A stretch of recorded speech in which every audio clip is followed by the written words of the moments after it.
Bienvenue à l'atelier Célia, entre.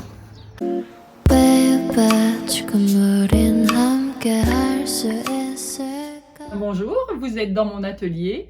Donc je suis Laurence Vergade, je suis céramiste ou semi-pro. Je suis arrivée là un petit peu par le hasard. J'ai attaqué la céramique il y a 18 ans dans un atelier collectif à Jarry. Puis j'ai dû arrêter mon boulot pour des raisons extérieures. Je me suis dit pourquoi je ne ferais pas plus de poterie. Ça a pris de plus en plus de place et maintenant je ne fais plus que ça. Je travaille le grès et la porcelaine. Donc toutes les techniques de poterie qu'on peut utiliser, hormis le tour. J'aime bien changer, varier les plaisirs et la terre ça apporte ça en fait. Quand on connaît un peu les techniques, on peut faire de l'utilitaire, donc des plats, des pots, des assiettes, des tasses à café. Même si on ne tourne pas, on peut le faire. On peut faire des objets de décoration, des objets qui peuvent se mettre dehors parce qu'il y a des terres qui cuites à haute température peuvent résister. On peut faire des bijoux.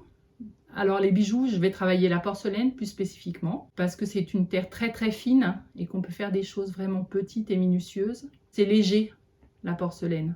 J'ai travaillé pour des restaurants et c'était assez intéressant parce qu'on travaille dans un optique bien particulier où il y a un attendu et ça nous pousse vers quelque chose qu'on n'aurait pas fait autrement.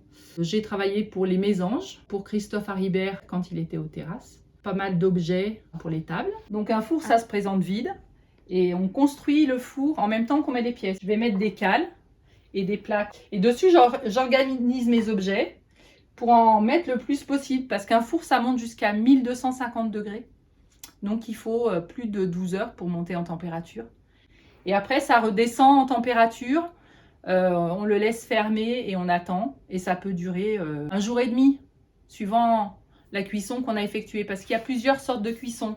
La terre, d'abord on va la modeler ou la travailler, donc elle va être mouillée et on va la transformer. Après on la laisse sécher pendant une semaine à 10 jours, suivant la pièce. On la fait cuire une première fois, c'est ce qu'on appelle le biscuit.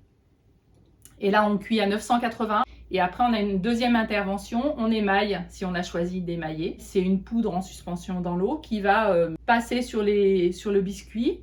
On passe au pinceau chez moi.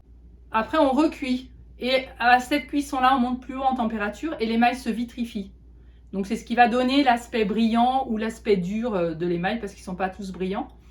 Et ça peut se passer entre 980 degrés pour certaines couleurs et 1250 pour d'autres. Là, je vous ai sorti de la terre rouge pour vous montrer l'évolution de la terre dans le temps quand on la travaille.